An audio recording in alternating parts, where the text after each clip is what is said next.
Fala meu povo, tudo certo? Eu sou o Jonatas e esse é o canal Núcleo de Libertação, onde nós costumamos compartilhar conteúdos sobre libertação, a cura interior e assuntos relacionados a esses para sua edificação.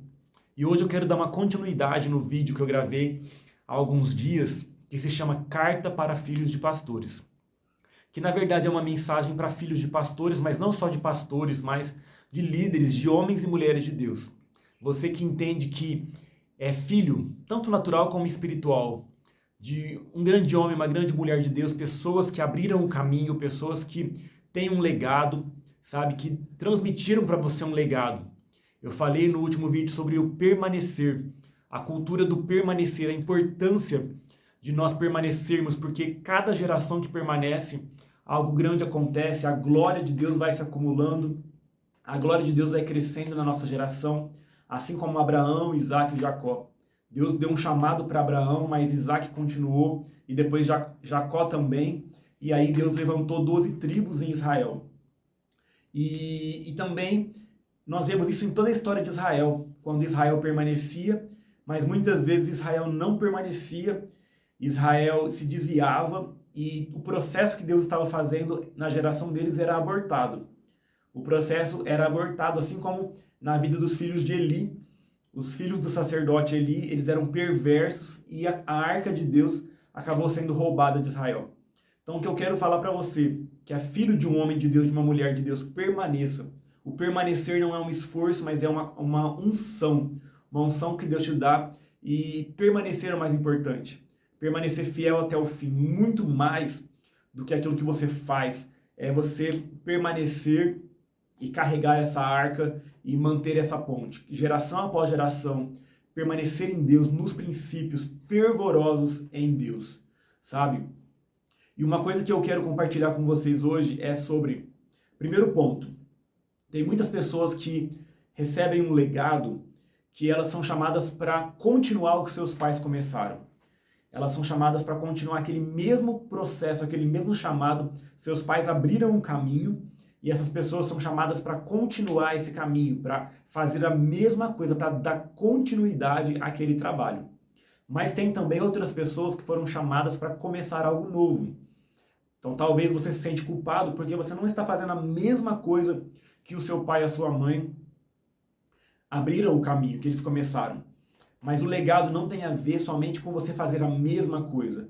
Você viver o legado, continuar a unção dos seus pais não é fazer a mesma coisa. Mas a unção, ela se manifesta de várias formas. Eu, por exemplo, meu pai e minha mãe foram grandes discipuladores, mas eu já fui para a área da libertação. Deus já me levou. Quando eu vi, eu já estava trabalhando na área da libertação, e uma área totalmente diferente. O meu sonho era ser discipulador como meus pais, mas de repente Deus começou a me levar para a área da libertação.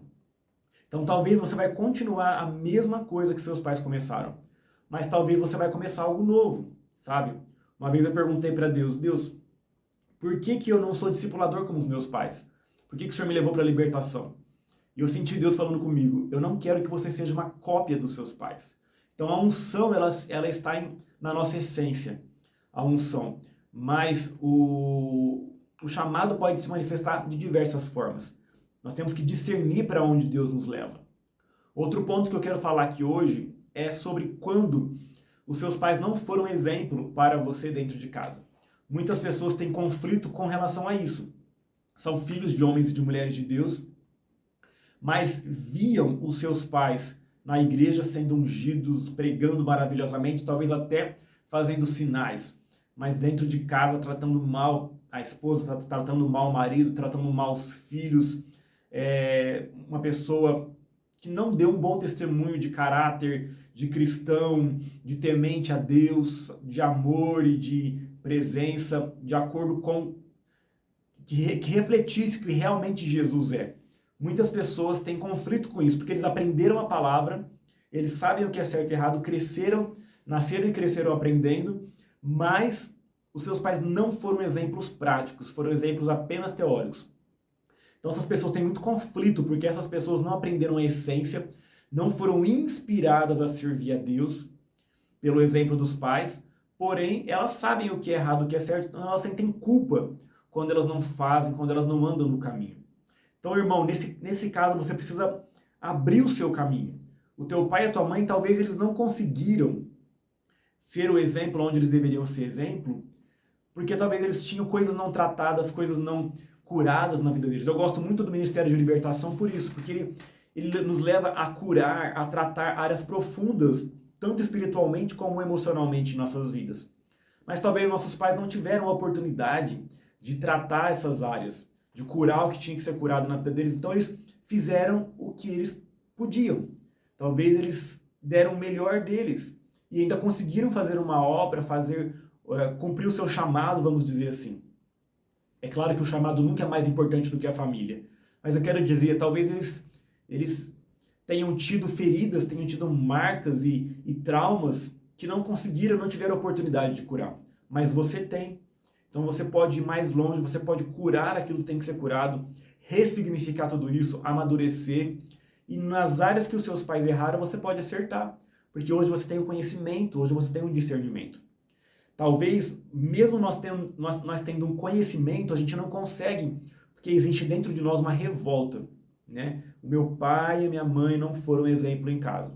Eles nos deixavam em casa passar necessidade para suprir as coisas da igreja. Quantas vezes eu escutei isso? Pessoas que cresceram na igreja, nasceram e cresceram, têm raiva da igreja porque viram seus pais suprindo a igreja, mas não suprindo o lar. Isso é uma falta de conhecimento, mas eles fizeram, talvez, eles não fizeram na maldade, na crueldade, eles fizeram o que eles aprenderam que tinha que ser feito, sabe? Mas você pode fazer diferente, você está aprendendo algo novo, você pode fazer uma história diferente, continuar o legado, pegar o que é bom e eliminar o que é ruim. A palavra de Deus fala que é muito interessante isso, eu quero até ler com vocês. Aqui em Êxodo 20, versículo 5, né? Não se prostrem diante deles, né, os outros deuses, nem lhes prestem cultos, porque eu, o Senhor, o teu Deus, sou Deus zeloso, que castigo...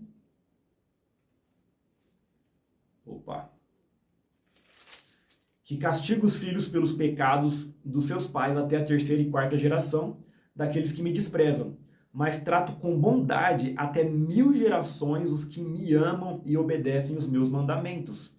Então, olha que interessante, muitas vezes a gente lê esse texto, a gente foca na maldição, né? Porque a maldição vai até a quarta geração, a gente pega pesado nisso. Mas a bênção vai até 1000 gerações. E a bênção é muito mais forte, muito mais importante do que a maldição. Então, o que a gente aprende aqui? A gente não pode desprezar a maldição. E a maldição não é uma coisa mística, ela é a consequência da desobediência, consequência do pecado. Nós não podemos desprezar as maldições, elas são reais. Mas graças a Deus pelo sangue de Jesus, que nós temos a oportunidade de nos quebrantar, de nos arrepender e nos lavar com esse sangue e quebrar essas maldições. Mas, irmão, o que eu quero focar aqui é na bênção. A bênção vai até 1000 gerações. Então você imagina, você deve abrir mão, renunciar às coisas ruins que você recebeu de seus pais, de seus avós. Mas existe uma bênção. E o que eu comecei falando no outro vídeo, que eu continuo falando nesse para você. Existe uma bênção e uma unção que paira sobre a tua vida, que ela quer ir até 1000 gerações. Se você não abortar o processo, se você não se afastar, não abandonar a presença de Deus, essa bênção vai se acumulando, a unção vai crescendo, e os seus filhos, os teus netos, Deus vai fazer coisas grandiosas. Uma vez Deus começou a falar comigo sobre Baalins. Eu estava orando por um amigo meu que também é filho de pastor, e Deus começou a falar comigo sobre os Baalins. Eu fui pesquisar na palavra, eu vi quantas vezes a palavra de Deus fala sobre Baalins. Os filhos de Israel abandonaram o Senhor e foram atrás dos Baalins e de Astarote. Astarote é a grande mãe. Nós sabemos da palavra, cada cultura e cada religião ela tem um nome. Ela é uma grande mãe. E o que essa mãe faz? Nós sabemos que não existe mãe. Nós temos Deus como pai e essa é uma falsa mãe que mima os seus filhos. Né? Essa falsa mãe, ela seduz e ela mima as pessoas. Então, o que eu entendo? Sempre que um filho de Deus foge da correção de Deus, do tratamento de Deus, ele automaticamente vai cair nos braços dessa mãe, que na verdade ela super protege e impede que a gente chegue à maturidade. Então, muitos de nós não deixam de beber leite espiritual, não deixam de sair do básico, não sai do básico, não parte para coisas maiores, porque nós estamos mimados, confortados e super protegidos por essa mentalidade dessa falsa mãe. Sempre que a gente foge, não deixa Deus nos tratar. Porque por que um pai corrige o filho? Um pai que verdadeiramente ama o filho, ele vai corrigir. Ele vai amar com um abraço, com um beijo, com carinho, mas também ele vai corrigir para que o filho amadureça e se torne um ser humano de valor, é ou não é? Uma pessoa mimada não se torna uma pessoa de valor. Mas essa mãe, essa falsa mãe, ela mima.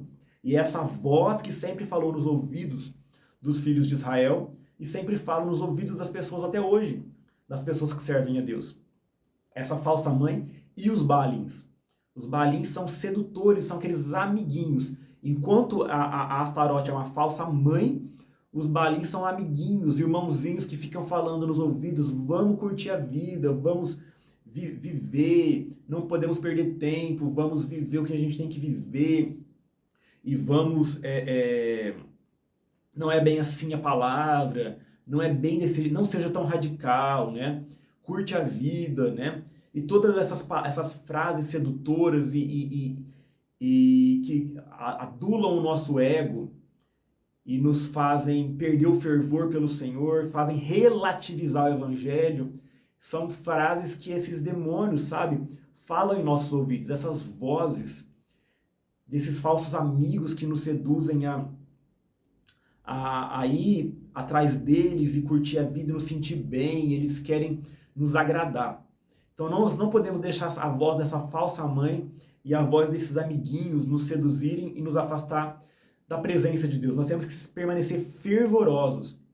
Geralmente pessoas que nasceram, cresceram, ouvindo, aprendendo a palavra de Deus, são seduzidos pela voz dessa falsa mãe e pela voz dos Baalins, que falam palavras amigáveis. Você tem que curtir a vida, você precisa se valorizar, você precisa fazer a sua vontade. O que importa é ser feliz. Quantas vezes nós ouvimos isso?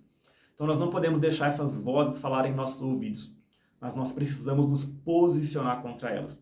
Que você seja uma geração que permanece, que leva um legado e que faz e que é a extensão da glória de Deus nessa geração. Que traz a glória de Deus na sua época, que o Senhor não passe de nós, mas que em nossa geração nós possamos viver aquilo que o Senhor quer fazer. Amém? Eu quero orar. Pai, em nome de Jesus, eu oro por cada pessoa que escutou esse vídeo, especialmente aqueles que escutaram até aqui, Senhor. Gera sobre eles a unção do permanecer, Deus. Uma fé inabalável, Pai, em nome de Jesus, ó Deus. Determinação, quebra as vozes mentirosas, sedutoras. Que nenhuma voz de sedução tenha poder mais sobre a mente, sobre o coração de teus filhos, mas eles possam entender o valor da bênção. Não fiquem presos na maldição, mas possam entender o valor da bênção. Essa bênção que vai até 1000 gerações, e não abortem o processo, mas vivam algo grandes em suas vidas, em suas casas, e sejam referenciais, luzeiros nessa geração, Senhor, em nome de Jesus. Amém? Deus abençoe.